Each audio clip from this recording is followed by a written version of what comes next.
அந்த கைடன்ஸ் கிடைச்சதுனால அவங்க ஸ்கூல் லைஃப்ல இருந்தே அப்படியே கொஞ்சம் கொஞ்சமா லைட்டா படிச்சுட்டு இருந்திருப்பாங்க. இந்த மாதிரி கிளாஸஸ்க்கான எக்ஸ்போஷர் எல்லாம் கிடைச்சிருக்கும். சரியா? ஸோ அதை வச்சு அவங்க போயிருந்திருப்பாங்க. ஓகேவா? ரொம்ப இந்த ஃபர்ஸ்ட் அட்டம்ப்ட்ன்றது நிறைய பேர் கொஞ்சம் வித்தியாசமா புரிஞ்சு வச்சிருக்காங்க கேண்டிடேட்ஸ். அதாவது அப்பதான் படிச்சாங்க, அப்படியே பாஸ் பண்ணிட்டாங்க, அது ஃபர்ஸ்ட் அட்டம்ப்ட் அப்படின்னு நினைக்கிறாங்க. ரொம்ப இந்த ஃபர்ஸ்ட் அட்டம்ப்ட்னா அட்டம்ப்ட் கணக்குக்கு அது ஃபர்ஸ்ட். ஆனா அவங்க ப்ரிப்பரேஷன் இயர்ஸ் கேட்டு பாத்தீங்கன்னா 5 வருஷம் 6 வருஷம் 7 வருஷமா இருக்கும். ஸ்கூல் லைஃப்ல இருந்தே +2 முடிச்சதுல இருந்தே அவங்க ப்ரிப்பேர் பண்ணிருப்பாங்க. மினிமம் 4 வருஷம் 5 வருஷமா இருப்பாங்க. சில பேர் ரியலாவே 1 இயர் 2 இயர் அப்படின்றதுல சில பேர் எடுத்துக்கிறோம். அது ரொம்ப ரேரஸ்ட் இயர். 100க்கு 2% தான் இருப்பாங்க.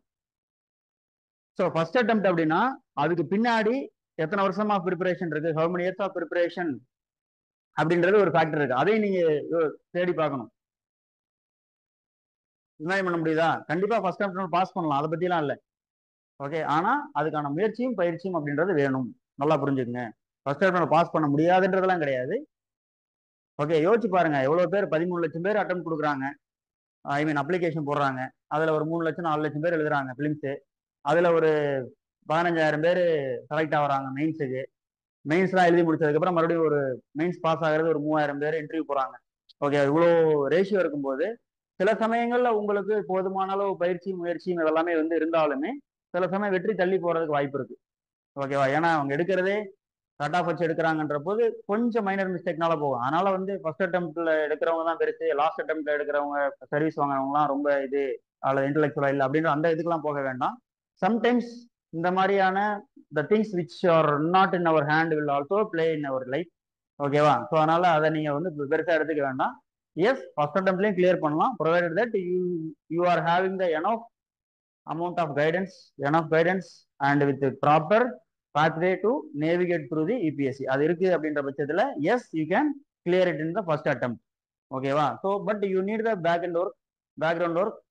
You should have started your background work very earlier stage, or you should have very clarity of mind or in-depth knowledge about the NCERT and other basics of EPSC. Provided that if you are having all these qualifications, yes, definitely you can proceed and cruise through the EPSC prelims, mains and interview, and definitely will be sitting on the chair of EPSC. That's it. Okay, right.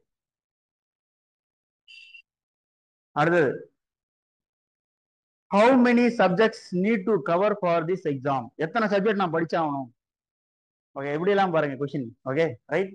எத்தனை subject தான் படிச்சாகணும்? நம்ம ஸ்கூல்ல எல்லாம் என்னது, Tamil, English, அதுக்கப்புறம் maths, science, social science 5 சப்ஜெக்ட்ல முடிஞ்சு போயிடும்.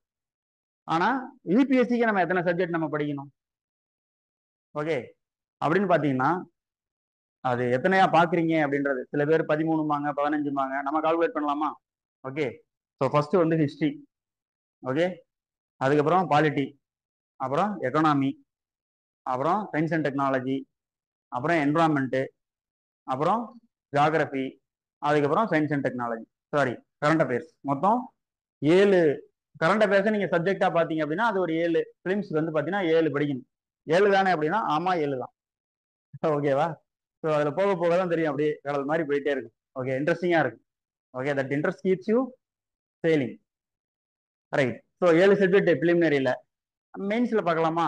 மெயின்ஸ்ல பேப்பர் 1, பேப்பர் 2, பேப்பர் 3, பேப்பர் 4னு சொல்லிட்டு 4 இருக்கு. ஜிஎஸ் பேப்பர் மட்டும், எஸ்ஏ விட்டுருங்க, எஸ்ஏ பொதுவானது. ஸோ ஜிஎஸ் பேப்பர் 1ல என்ன இருக்கு, நம்ம அதை பத்தின வீடியோஸ் எல்லாமே போட்டிருப்போம். நம்மளோட யூடியூப்ல எடுத்து பார்த்தீங்கன்னா அதோட சிலபஸ் எக்ஸ்பிளைன் பண்ணிருக்கோம், என்னென்ன சப்ஜெக்ட் இருக்கு அப்படின்றத. சும்மா ரஃபா பார்த்தோம்னாலே வேர்ல்டு ஹிஸ்டரி இருக்கு, அதுக்கப்புறம் சொசைட்டி இருக்கு, அதுக்கப்புறம் ஜியாகிரபி இருக்கு. ஸோ பேப்பர் 1லேயே இவ்வளவு இருக்கு. ஸோ பேப்பர் 2ல இன்டர்நேஷனல் ஆர்கனைசேஷன், தென் கவர்னன்ஸ். ஓகே, இந்த சாப்டர் இருக்கு, இந்தியன் பாலிட்டிக்ஸ், பொலிட்டிக்கல் சிஸ்டம் இருக்கு. சரியா? அது ஒரு 3 ஆயிடுச்சு செகண்ட் பேப்பர்ல. தேர்ட் பேப்பர்ல என்ன எடுத்துக்கிட்டீங்க அப்படின்னா agriculture, science and technology, environment and internal security. சரிங்களா? அதுல ஒரு 4 இருக்கு. அண்ட் ஃபோர்த் பேப்பர்ல பாத்தீங்க அப்படின்னா எத்திக்ஸ், இன்டெகிரிட்டி, ஆப்டிடியூடு. சரிங்களா? அதுல ஒரு அதை கேஸ் ஸ்டடி இதுன்னு வச்சுக்கிட்டோம்னால அதுல ஒரு 2 சப்ஜெக்ட் சொல்லி வச்சுக்கலாம். சரிங்களா? இதெல்லாம் தான் சப்ஜெக்ட்ஸ். ஓகே, இதை பத்தின detailed information regarding the syllabus and the required book for the covering of the syllabus அப்படின்றத நம்ம ஏற்கனவே யூடியூப்ல போட்டிருக்கோம், சில்னஸ் ஐஏஎஸ்ல. அதுல நீங்க ஃபுல்லா பார்த்து தெரிஞ்சுக்கலாம். மெயின்ஸ்ல என்னென்ன இருக்கு அப்படின்றத பார்த்து தெரிஞ்சுக்கலாம். சிலபஸ் சப்ஜெக்ட் எல்லாம் என்னென்ன இருக்கு அப்படின்றத நீட்டா உங்களுக்கு சொல்லியிருப்பேன். என்னென்ன புக்ஸ் படிக்கணும், அதை எப்படி படிக்கணும், யூபிஎஸ்சி என்ன டிமாண்ட் பண்ணுது அப்படின்றத உங்களுக்கு டீடைல் பண்ணியிருக்கேன். அதை நீங்க பார்த்துக்கலாம். ஓகேவா? Right. Right. Can I read the subject selectively? ரொம்ப ரொம்ப ரொம்ப ரொம்ப முக்கியமான கொஸ்டின். இது 13ஆம் நம்பர்ல வந்திருக்கு. It happen to be the 13ஆம் நம்பர். ஓகேவா? 13ன்றது அமெரிக்கால ஒரு ஒரு பேடு நம்பர். நமக்கு 8ன்றது நம்ம ஊர்ல பேட் நம்பரா சொல்லுவாங்க. 7ன்றது ஒரு புனிதமான நம்பர் மாதிரியும், 8ன்றது பேட் நம்பர் மாதிரியும் நமக்கு நமக்கு மத்தியில ஒரு ஒரு தாட் இருக்கா இல்லையா? 8ன்றது என்னப்பா 8 பேரா? 8 பேர் வேணாமே, 9 பேரா இருங்க, இல்லாட்டி 7 பேரா இருங்கப்பா அப்படின்ற மாதிரிலாம் சொல்லுவாங்க. ஆமா தானே? ஓகே. ஆக்சிஜனோட அட்டாமிக் நம்பர் என்னன்றதை பாருங்க. ஓகேவா? ரைட். ஸோ ஆக்சிஜன் இல்லாட்டி நம்மளால உயிர் வாழ முடியுமான்னு பாருங்க. அதோட அட்டாமிக் நம்பர் பாருங்க. சரி, அதுக்கப்புறம் சொல்லுங்க, கமெண்ட் பண்ணுங்க. ஓகே.